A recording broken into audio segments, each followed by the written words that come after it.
Bom dia! Daremos início ao nosso primeiro seminário de Metodologia do Ensino e Artes. Somos do Polo de Gravatá, licenciatura em Pedagogia, e a nossa professora é Sandra Souza.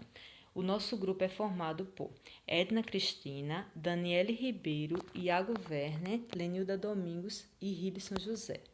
Eu sou Lenilda e nós falaremos sobre a importância da disciplina de artes na educação, capacidade e criatividade das crianças, por Fernanda Patrícia de Souza, que apresenta a monografia de licenciatura em Educação do campo da Universidade de Brasília. Introdução. A arte reflete a cultura e a história vivenciada por uma pessoa, seja através da música, da dança, desenhos, poesias e outros tipos de manifestações. E é por meio dessas expressões artísticas que a criança explora sua imaginação e criatividade. O ensino das artes nas séries iniciais possibilita criar seres autônomos e críticos, capazes de reconhecer o seu lugar na sociedade. O objetivo geral dessa pesquisa é investigar como se dá a formação artística dos educandos da Escola Municipal Espaço do Saber. E os nossos objetivos específicos são explorar e diagnosticar o processo de ensino de artes na escola de campo, analisar as várias formas de artes que estão presentes na vida cotidiana dos educandos e refletir sobre de que forma as atividades lúdicas vivenciadas no cotidiano da escola podem ser exploradas na dimensão artística dos educandos. Olá, bom dia. Meu nome é Iago e eu vou falar um pouco sobre as bases teóricas da importância da disciplina de arte para a educação.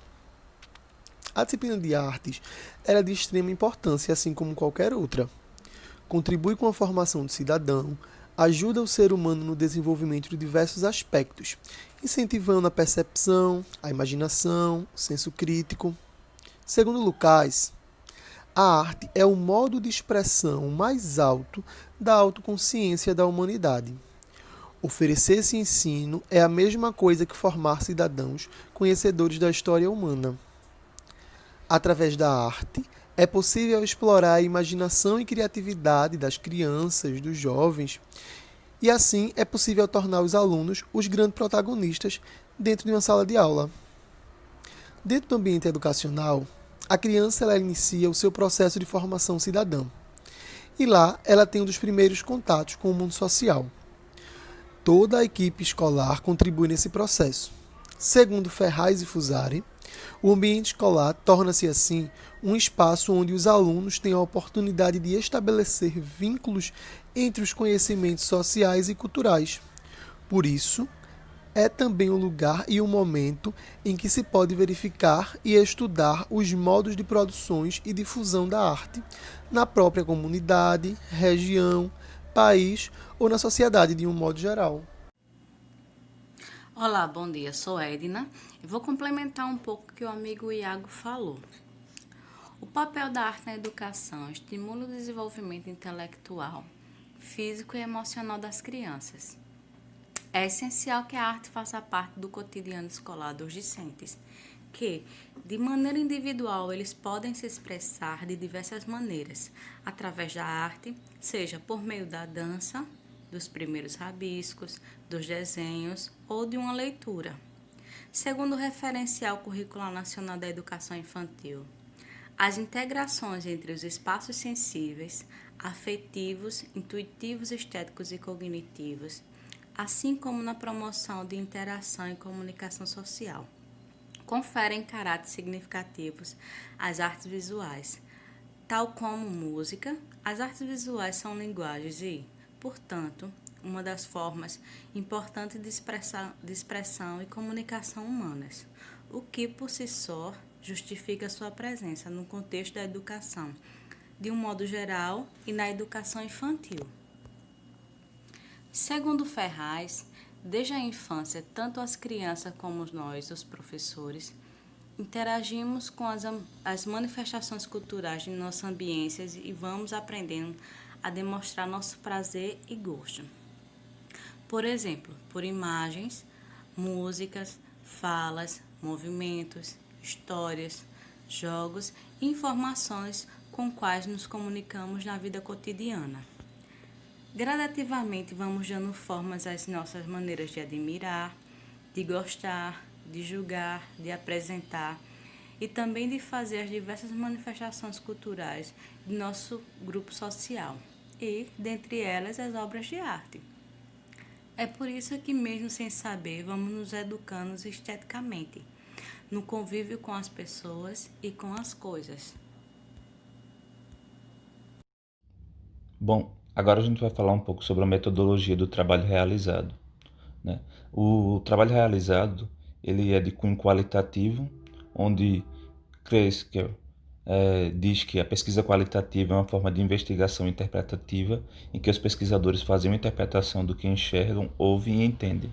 Nessa perspectiva, o trabalho foi realizado no município de Ipiranga, de Goiás, né, que se localiza no centro-norte do estado de Goiás.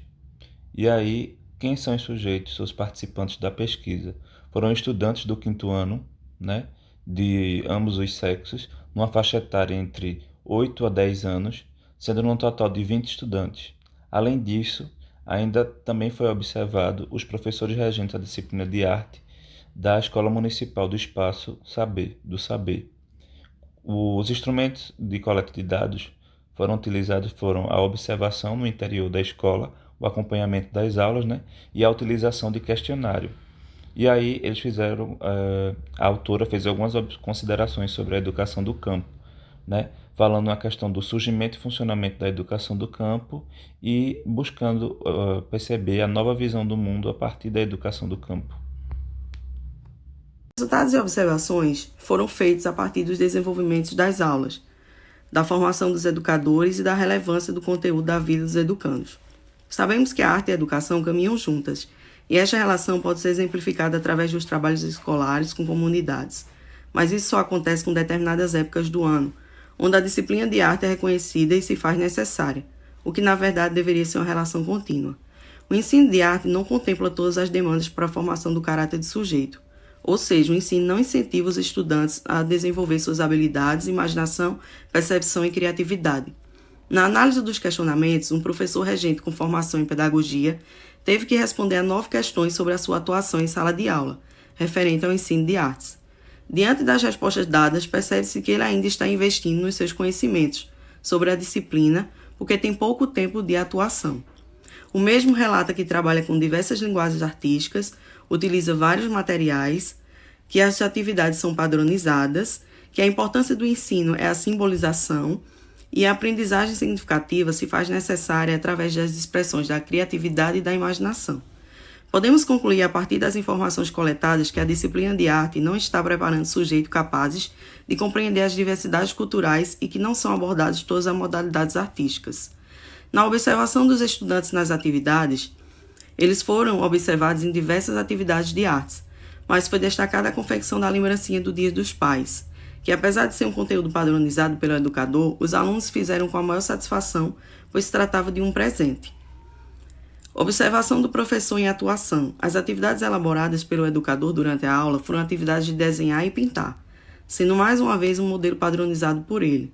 Por mais que as crianças desejem desenhar outros desenhos, não lhes é permitido. Esse método distorce a função da arte e do conteúdo libertador e criador, e passa a ser a atividade que impossibilita a expressividade e a criatividade. Sendo assim, foi possível perceber que as diversas linguagens artísticas não foram trabalhadas. O estudo da arte precisa abranger as suas diversidades e assim contribuir para o olhar estético e interpretativo dos estudantes. Quais são as reflexões finais que a autora traz ao final do seu texto, né? Ela diz que as atividades eram pouco significativas para o desenvolvimento dos estudantes, ou seja, para explorar a arte, utilizavam-se de recursos e de estratégias que não faziam parte da realidade daquelas pessoas da educação do campo, que têm as suas especificidades. Além disso, os estudantes não tinham o direito de se expressarem e expor suas ideias. Eles eram tratados apenas como caixinhas vazias, disponíveis para adquirirem informações, como bem diz Paulo Freire, né? Ainda muito baseado na questão da educação bancária, onde o aluno um depósito onde você só faz colocar o dinheiro, mas não traz uma reflexão e nem traz vivências a partir do seu local. E aí, obrigado pela atenção.